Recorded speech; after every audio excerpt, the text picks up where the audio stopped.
Hi, I'm Avery Davidson. Thank you for joining us for This Week in Louisiana Agriculture, the only TV show bringing Louisiana farmers and consumers together every week. Our focus remains right where it should be, the aftermath of Hurricane Ida. Many remain without electricity as linemen from across the country converge in Louisiana to get the power grid back up and running. While farmers and ranchers are good at taking care of themselves and each other, they also depend upon infrastructure, like the power grid, to stay in business. The outpouring of generosity has been amazing to see, and we'll share some ways that you can help a little later in the show. But first, we take you down south to the community of Lafitte in Jefferson Parish, that is due south of the city of New Orleans. The men and women who make their livelihoods from the water there say that it's going to be a long time before the shrimp and fisheries recover from Hurricane Ida. TWILA's Tammy Arender made the trip down south to this little town that depends upon aquaculture to survive. The shrimping industry accounts for about 15,000 jobs in Louisiana, a $1.3 billion impact on the state's economy. So when Hurricane Ida slammed ashore as a Category 4 storm, it not only destroyed homes and property, it destroyed livelihoods. This would normally be a picturesque view of the Intercoastal Waterway in Jean Lafitte, Louisiana, which is about 20 miles south of New Orleans. It's now overcome in mud and muck, thanks to Hurricane Ida. It shook the house pretty good. It was shaking pretty good over here, but I mean, it was good for the most part until something punctured a hole in the roof. Then it started raining in here, as much as it was raining outside. Chandler Encalade has been a commercial fisherman most of his life, shrimping mostly. He rode out Ida with his kitty cat. They survived, but a little worse for wear. Besides the busted roof and water up to the top step of his house, built on stilts, he found his boats capsized or completely rearranged. So what happens now? How do you recover? It's a long process. Just got to get them up out the water, get that back up on the blocks, and start going through them again. That's it. Chandler is just one of hundreds of families whose livelihoods are now in jeopardy.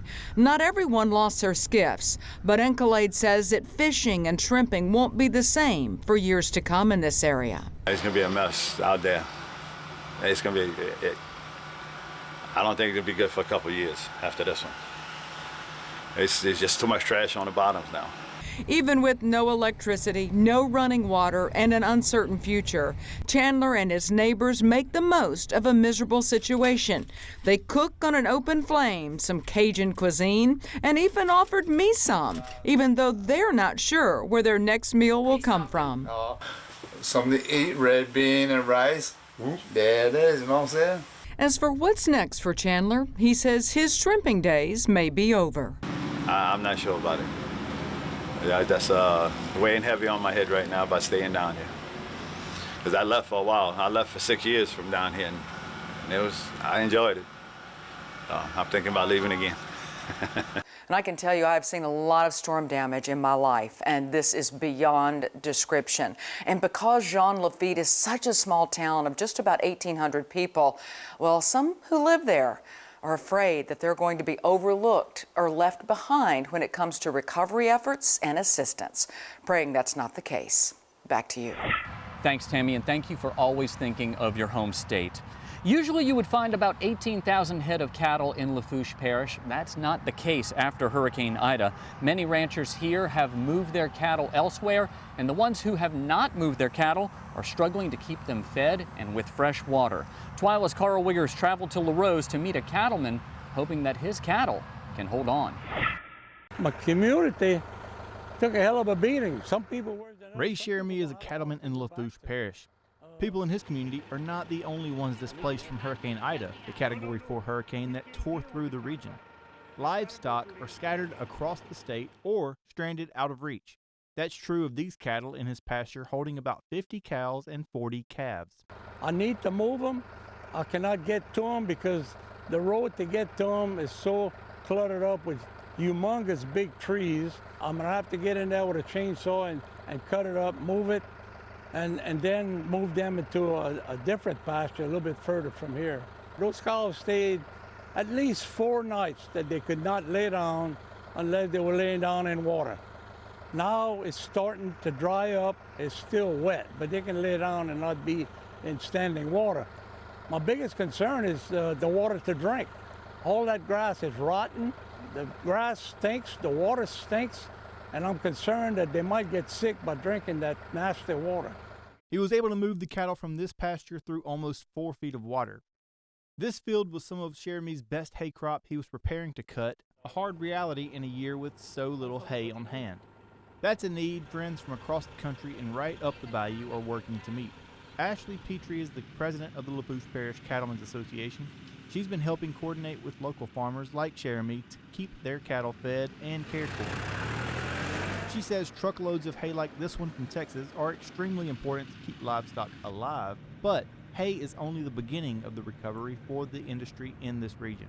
We've got lots of fences to repair. Our grass, of course, as you can see, is going to die.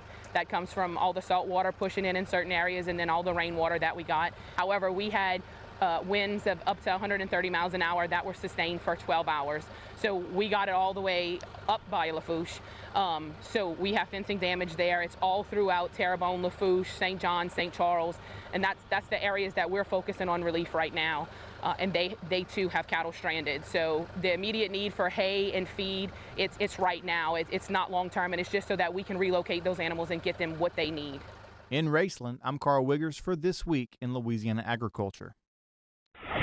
The Louisiana Farm Bureau Livestock Advisory Committee has reinstated its hay clearinghouse. Now, if you have hay that you would like to donate, or if you are in need of hay, you can find a link on our website, twilatv.org. And I know some of you might not have full internet access right now. You can also call this phone number, area code 225-922-6200. Again, 922-6200 with a 225 area code, and someone there will be able to help you out. Now, just as you can help out through the Hay Clearinghouse, the Louisiana Farm Bureau has reestablished the Louisiana Farm Bureau Foundation Disaster Relief Fund.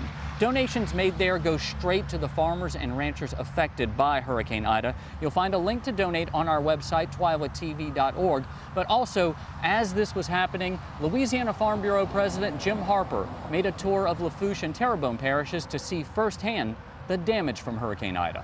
What you doing, man? A firm handshake from a good friend is what greets Louisiana Farm Bureau President Jim Harper as he stops at the Lafourche Parish Farm Bureau office in Thibodaux. Sugarcane farmer Tom Ellender tells Harper about the experience he had riding out Hurricane Ida at his home in Raceland, about how he had to brace north-facing doors to ensure Ida's winds did not blow them in. On his farm, Ellender depends heavily on getting workers through the H-2A program, and by law, he has to provide housing to those workers, housing destroyed by Hurricane Ida. A lot of the housing that's used by agriculture, where they house the H-2A where they house their H-2A workers, have been damaged, and it's gonna create a shortage of housing. So it is our hope that FEMA may be able to provide housing for these workers. Down the bayou at Raceland Sugars, the damage from Hurricane Ida is evident. Tin removed from warehouses, trees that weathered several storms now broken. Inside the office, Harper and Ellender meet with the mill manager, who is also concerned about his workers. Well, their biggest concerns are getting their people back. They kind of left and scattered before the storm. They do have a generator now for electricity, and they've got some minor cosmetic damage to some of the buildings and a little damage to some of the roofs on their housing. But they're working wide open, and they'll get this fixed pretty soon. At the Terrebonne Parish Farm Bureau office in Houma, the arrival of a generator means Louisiana Farm Bureau insurance agents can more efficiently do what they've been doing since Hurricane Ida hit, and that's take care of Louisiana Farm Bureau members. President Harper and Assistant to the President Kyle McCann unload fuel and water to help keep this parish office running. The parishes are working hard to get their parish offices up and running with generators so they can take care of the needs of their members. After seeing what Ida did to this part of the state, Harper says he has a better appreciation for the adversity the farmers and ranchers in southeast Louisiana are facing. Well, we've traveled through Lafourche and Terrebonne Parish. We stopped at our local Farm Bureau offices delivering some gas and water, and we've looked at the cane coming down here, and it looks, according to LSU, it's about 25% of the state's crop that's affected. This is probably the worst area in the state. You know, we've also looked at the damage. It's a lot of trees down, you know. There's no water, there's no electricity, there's a gas shortage. So this area of the state has really felt the wrath of Hurricane Ida. Members of Louisiana's Congressional Delegation have also taken time to go out and see the damage caused by Hurricane Ida. Louisiana's 6th District Congressman Garrett Graves joined 5th District Congresswoman Julia Letlow in Hammond to discuss issues with Tangipahoa Parish officials. While Graves represents Baton Rouge, there is a lot of agriculture in his district and major grain facilities like Louis Dreyfus, which depend upon the Mississippi River to transport agricultural goods. Graves says Hurricane Ida showed how a disaster in Louisiana can affect agriculture all across the country. But one of the other things that I think is really important, a lot of folks don't keep in mind, is the role that the Mississippi River and our navigation channels play in agricultural transportation. The Mississippi River was shut down. A lot of our other navigation canals were shut down. There is not capacity on roads, on railroads, on airplanes to supplant the role of the Mississippi River in regard to distributing these agricultural commodities across the United States and across the world. So when I met with the president last week, it's one of the first things I brought up to him is the importance of getting the capacity of the Mississippi River restored as quickly as possible and making sure that we have this entire maritime transportation system flowing again. Congressman Troy Carter from Louisiana's 2nd District joined up with the tour group once it reached St. Charles Parish. Coming up later in the show, we'll have Congresswoman Julia Letlow for an exclusive interview. When Hurricane Ida reached Tangipahoa Parish, it had gone from a Category 4 storm to a Category 1. However, those 75-mile-an-hour winds still did plenty of damage to the forestry stands there. TWILA's Neil Melanson traveled to historic Zamurray Gardens and found some historically bad damage.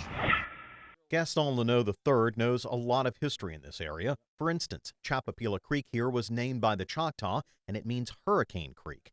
He, of course, remembers Hurricane Katrina and said the difference between the storms is they got 3 inches of rain then versus 21 inches during Ida. You can see from the drift piled up against the side of the bridge rail here that the water got extremely high. In fact, it even went over the deck boards on the bridge, so it had to rise at least 20-25 foot. Leno is a forester here on the historic Zamurray properties near Loranger. While the home didn't suffer damage, the surrounding 5,800 acres of timberland did. Ida's rains and the rainy year it's been meant the soils were loose when the winds came. In fact, the area was just recovering from the damage Katrina wrought, according to Reimer Company manager Janine Connolly. And they have grown timber for many, many years. We're going into our 4th generation of timberland owners, and we were to the point where we were within a few years of starting to do thinning from the Katrina stands, and now those smaller stands have been hit, so we'll have to assess whether they're merchantable or not. Connolly says that means funding will be more limited to help rebuild these stands. Going forward, it's extremely expensive for the replanting, and when you don't have the income from a harvest to offset those expenses, it gets to be substantial. Right now, lumber prices are soaring, but that doesn't help small landowners. Supply isn't the problem, and in fact, the glut on the market will keep the price of what can be salvaged here low. We have IP at Bogalusa, and that's where our pulpwood will go. And we also have Hood in Bogalusa, where our chipping saw goes. And of course, they all have a lot of timber bought that they paid for that they're going to have to salvage and try to cut some of their losses. So, you know, it's going to be a while before we can get in here and start salvaging. As you heard, another big difference since Katrina is the number of mills in the area have decreased, while the cost of labor and transportation has gone up. We only have 1 paper mill in the area that we're able to sell our material to, and that's going to be tough because they're going to be oversupplied, and we're just going to have to try to squeeze it in as we can. That will mean a lot of this timber and detritus will stay on the ground for a while. If things dry up, it presents a big wildfire threat. Those of us who work in this industry remember the terrible fires that we had after Katrina. And, you know, if you get the right weather conditions and it gets real dry here, and you get the lightning strike somewhere, you could have a disaster on your hands. As you can see over my left shoulder here, this fallen timber is a barrier keeping the Reimer Company from being able to access and assess the full extent of the damages suffered from Hurricane Ida. That's just the start of their problems. Even if they do have ideal weather and market conditions going forward, if they plant today, it'll still be 15 years before they even begin the first cuttings to recover from the damage that the storm has occurred here. Reporting from Tangipahoa Parish, I'm Neil Melanson. As you heard, forestry landowners are still cutting their way to assess the damage on their lands. Now, the same can be said statewide for agriculture as a whole. It may be a while before we learn the true scope of the damage. Economists with the LSU Ag Center are doing preliminary assessments right now. Dr. Kirk Guidry says the numbers will depend on a number of factors. I think it's going to be an infrastructure driven storm where we have a lot of fencing down, we have a lot of farm structures that are down. I think timber is going to be another major category in terms of our total damages. And then depending on what we see with sugarcane, we're just now starting to go in and do some estimates, working with the Sugarcane League to do that. Depending on exactly what we feel, how the sugarcane is going to rebound, sugarcane yield losses could be a potential another relatively large component. But I think what's going to be the breakdown is going to be very similar to what we saw at Laura. We'll keep you up to date on what we hear as far as damage estimates for Southeast Louisiana. Still to come on this special edition of TWILA, cattle rescues on social media. But first, we speak with Louisiana's only representative on the House Agriculture Committee, Congresswoman Julia Letlow. Stay with us.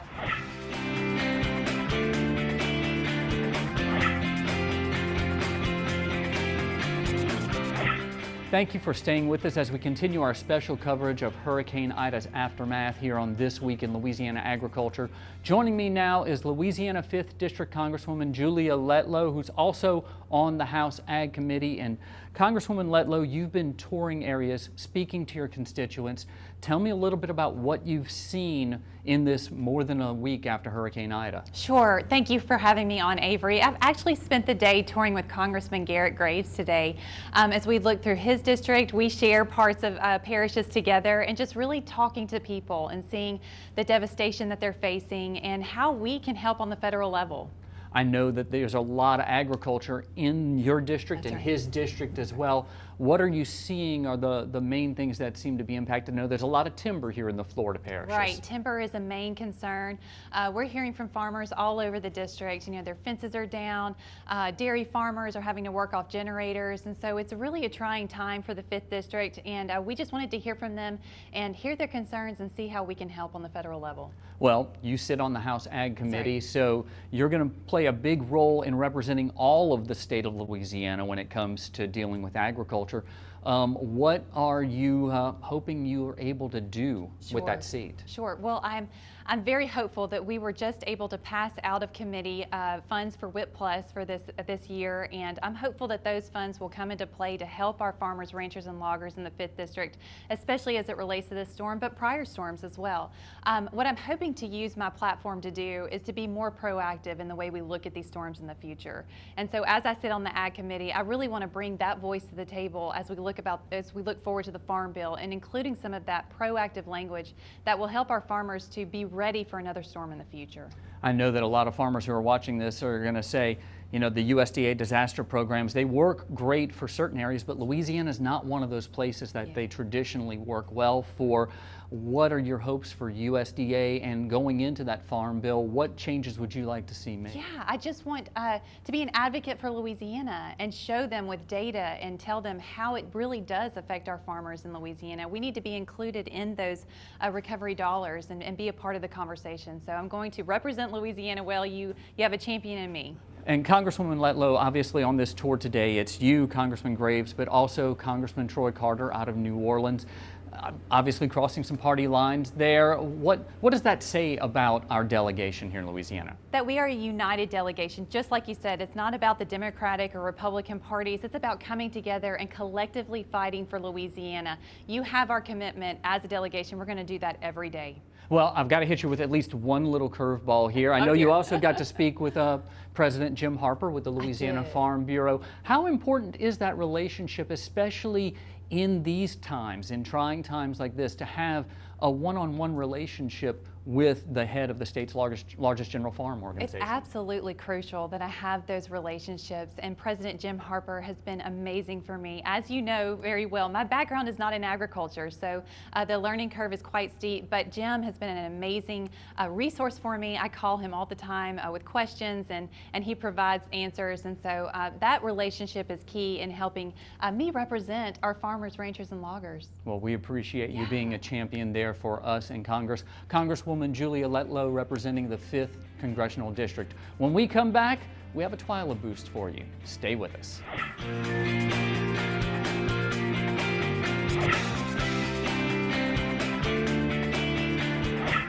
It's time for a TWILA Boost powered by Entergy Solutions, which can help you decrease energy use and maintain a modern, safe operation.